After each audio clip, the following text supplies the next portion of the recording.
You're going to love this one. All right. So what attracts you to the law? I think that the Constitution of the United States is one of the greatest living documents that has ever been created. You talk about the history of law, you can go back to the Magna Carta in England, we celebrated the 800th anniversary of the Magna Carta recently, the last year or two. But that was for the nobility. That was for the haves, so to speak.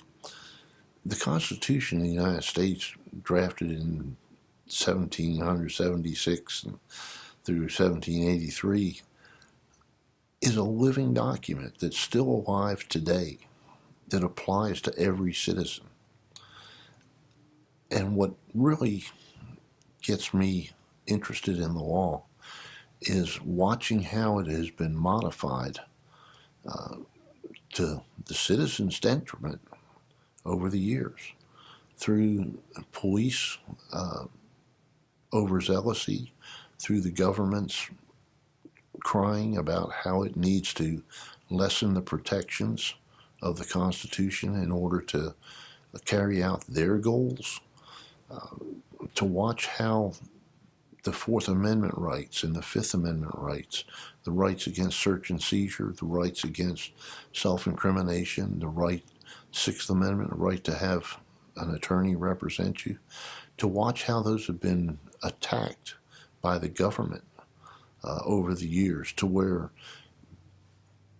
certain justices have come out and said that they think the Fourth Amendment shouldn't apply, that it's a detriment, it's an impediment to effective police enforcement.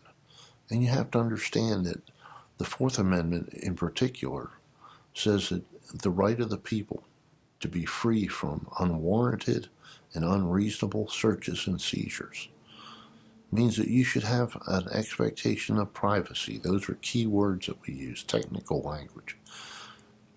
But to be able to sit on your back porch and not have to worry about the police breaking in your front door because they want to, or because somebody says, well, I think if the police officer can say that he heard that something's going on in your house. When I see some of the activities that have occurred that just absolutely shock your conscience. The little old lady in Atlanta, the police broke into her house. It's the wrong house, and shot her and killed her.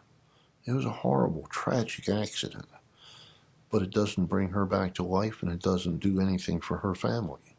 That was a mistake that was built upon the lessening or the weakening of the Fourth Amendment and the attack on our constitutional rights. And that's what is my passion. That is what my goal is to fight to preserve all your rights.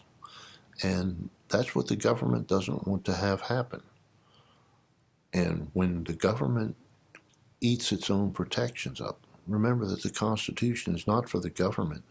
The Constitution is the government's promise of what they're going to protect you from.